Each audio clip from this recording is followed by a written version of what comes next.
I'm in Washington, standing in front of the Supreme Court building, where in 2004, 2006, and 2008, the Supreme Court declared that the Bush administration had acted outside the law and had to stop. At issue were policies that Bush had put in place after the terrorist attacks of September 11, 2001. Bush had concluded that the United States was engaged in a new kind of war that required a different set of rules. Captured enemy combatants, instead of being tried in regularly constituted courts, would be tried in secret military tribunals. Those that were thought to have important information would be subject to harsh interrogation, including waterboarding, which the United States had condemned as torture when used on American soldiers in World War II, Korea, and Vietnam. In one case, the Supreme Court said that the Bush administration had violated the Constitution. In another case, the Supreme Court said that it had violated the laws of Congress and the Geneva Conventions. In its final decision, the Supreme Court rejected the Bush administration's claim that the president alone had authority to decide the rules of law during time of war. That judgment, said the court, belongs to us, the court, not to the president. The Supreme Court in those decisions was acting as the framers of the Constitution would have preferred. In the words of John Adams, the nation's second president, the Constitution was designed to create a government of laws rather than of men.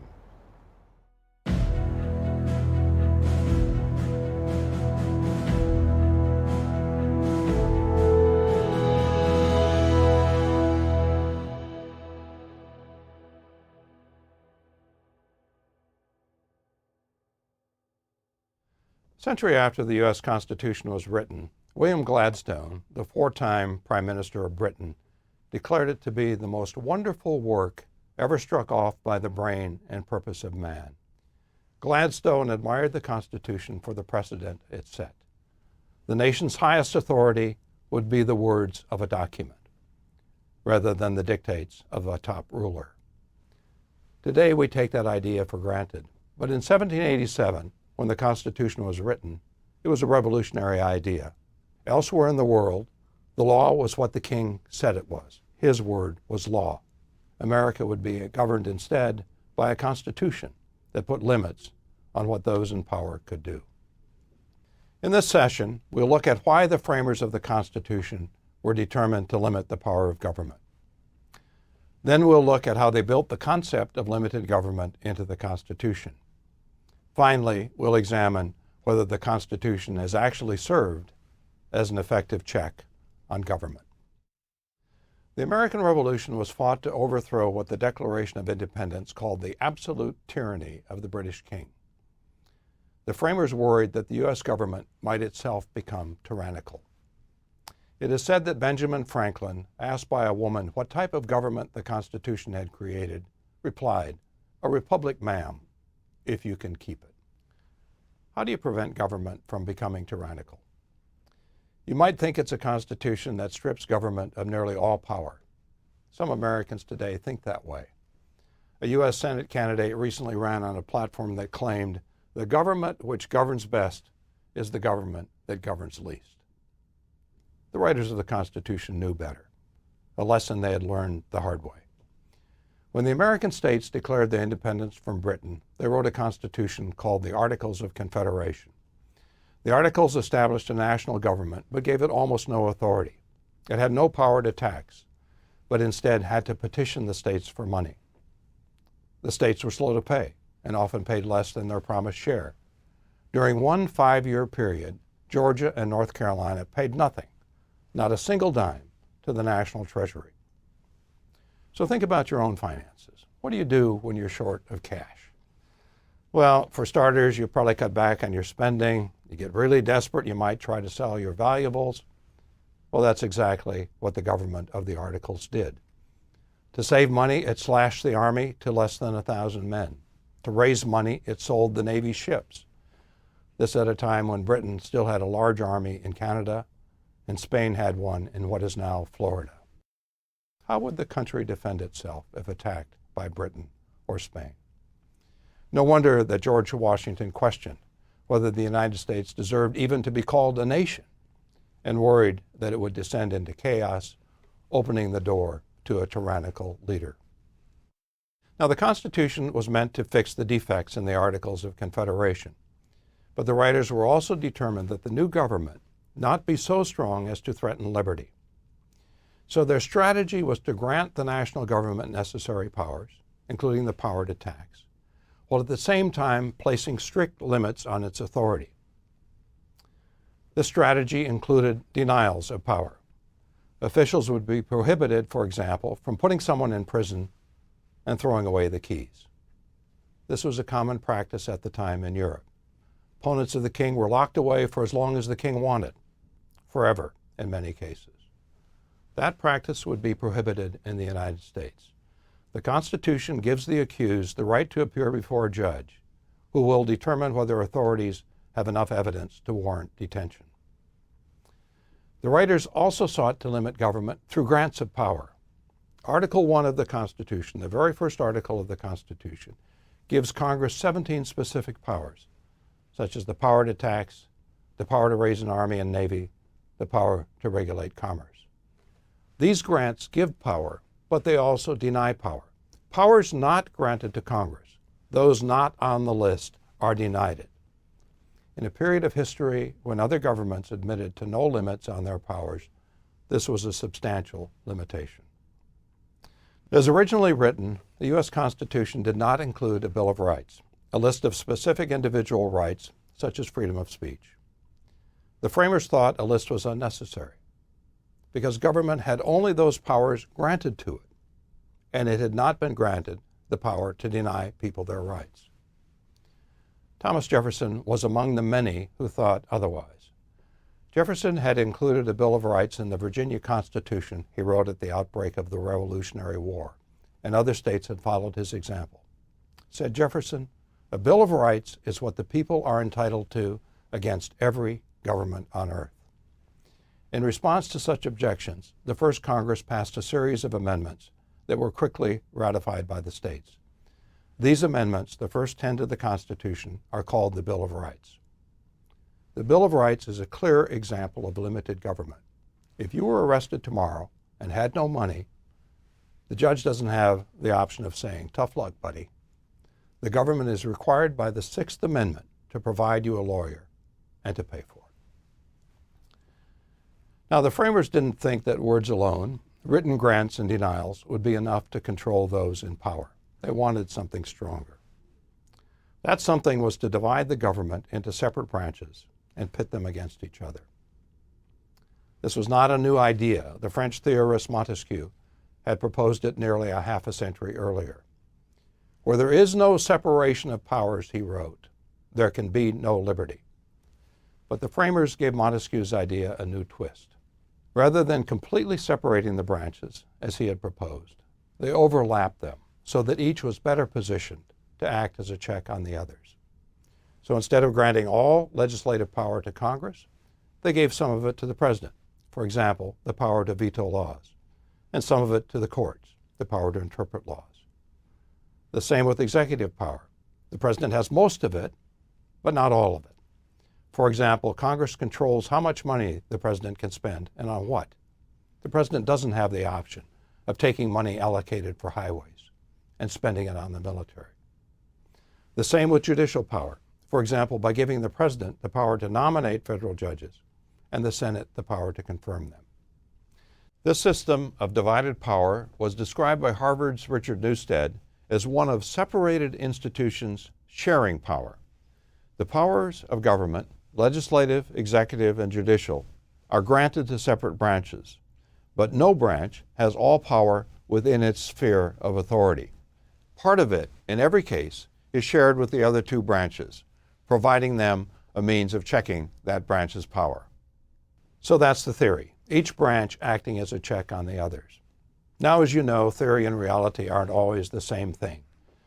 The English poet John Wilmot quipped, "Before I got married, I had 6 theories about raising children. Now I have 6 children and no theories." What about the framers' theory? Well, the record's far from perfect. After Japan attacked U.S. forces at Pearl Harbor in December 1941, President Franklin Roosevelt ordered the forced relocation of more than 100,000 Japanese Americans from the West Coast, saying they might try to help the enemy. They were forced to sell their homes at rock-bottom prices and were shipped to detention camps in Utah and other inland states. They lived out the war behind barbed wire, watched over by armed guards. Their advocates looked to Congress for help. Instead, Congress embraced Roosevelt's policy. Not a single senator or House member voted to rescind it. 3 times the Supreme Court reviewed the policy. Each time it upheld it, though it was clearly unconstitutional. Racism played into the relocation policy. America had a long history of discriminating against Asians. Chinese were blocked from entry in 1883. Japanese immigration was effectively blocked in 1907. When the survivors of the Titanic arrived by rescue ship in New York Harbor in 1912, they were taken ashore, except for a handful of Chinese crewmen. They were not allowed to set foot on American soil. Ironically, Japanese Americans were allowed during World War II to volunteer for combat in Europe. They made up the entirety of the U.S. Army's 442nd Regiment. That regiment became the most decorated combat unit of its size, not only in World War II, but in the whole of U.S. military history. 21 of its soldiers received the Congressional Medal of Honor, the nation's highest award. In 1988, the United States issued a formal apology for its mistreatment of Japanese Americans, saying it was the result of race prejudice, war hysteria, and a failure of political leadership. As the relocation policy indicates, America is not a stranger to tyranny, the powerful trampling on the rights of the weak. Such episodes, however, are relatively few in number, and the system of checks and balances is a reason. Scores of times, the President, Congress, or the Supreme Court has intervened when another branch has overstepped its constitutional authority. The Watergate scandal is a textbook example. On a June night in 1972, a security guard at the Watergate buildings in Washington, D.C., noticed that the latch on the door to the Democratic Party's national headquarters had been taped open. He removed the tape and went away. Coming back later, he noticed the door had been taped open again. He called police. They caught 5 men inside, installing bugs in the phones and ceilings. As it turned out, they had links to President Richard Nixon's re-election campaign. Nixon denied that anyone at the White House had knowledge of the break-in. In truth, the Watergate break-in was part of a much larger dirty tricks campaign aimed at guaranteeing Nixon's re-election.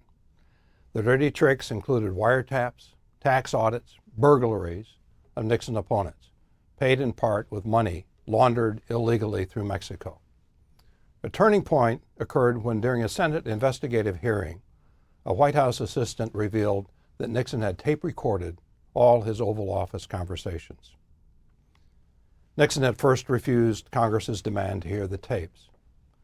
As the pressure mounted, he released transcripts of what he claimed were all the relevant ones. When Congress demanded more tape material, Nixon refused. Congress then filed suit to get the tapes. In a unanimous decision, the U.S. Supreme Court, which included 4 Nixon appointees, ordered Nixon to turn over the tapes. They were incriminating. Nixon was heard telling his assistants to cover up the Watergate break-in, including using the CIA to block the FBI from investigating it. With that, the House of Representatives began impeachment hearings. At that point, Nixon resigned, the first and only president to do so. President Nixon, despite holding what is often called the most powerful office on earth, was powerless to stop Congress and the Supreme Court from acting. The writers of the Constitution had established them as separate and independent branches of government, and they acted in precisely that way. Now, as I'm sure you recognize, America's system of checks and balances doesn't always operate that decisively. Politics is a rough and sometimes deceitful game. What if the Watergate burglars had not been so stupid as to get caught? Would Nixon's illegal action have been discovered in time to do anything meaningful about it? Presidential secrecy is one of the major threats to the effectiveness of America's system of checks and balances. Congressional secrecy is not a problem. Congress has 535 members, and it couldn't keep a secret if it tried. The presidency is different. Presidents have the loyalty of their assistants and can sometimes withhold potentially damaging information, as occurred during the impeachment of President Donald Trump.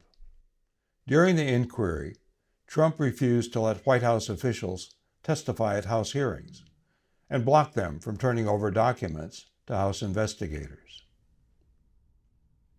Now, a different type of threat to limited government is illustrated by the federal government's detention of Japanese Americans during World War II. In that case, all three branches thought a breach of the Constitution served the nation's interests in time of war. There's another threat that has shown itself to be important. It can be seen in a situation we discussed earlier, the Bush administration's anti-terrorism policies. As mentioned, the September 11 terrorist attacks convinced the Bush administration that the war on terrorism required a new set of rules. The rules for handling enemy captives were hatched in secrecy to keep them from scrutiny by Congress. They were also kept secret from those in the administration, including Secretary of State and former Army General Colin Powell, who would have objected. Slowly, information about the policies leaked out, in some instances through news stories, in other instances through legal cases being argued in federal courts. As the information came out, there were calls for congressional hearings, but almost none were held.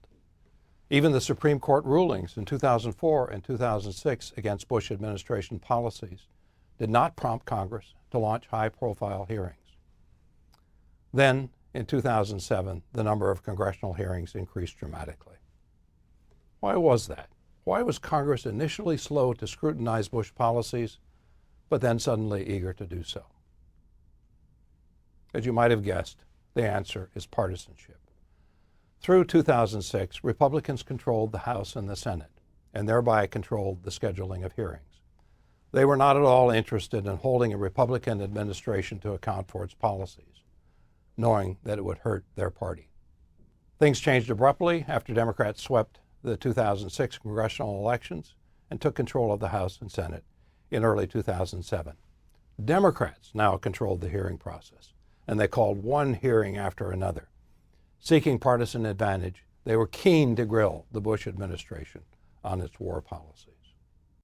That situation arose again in 2019.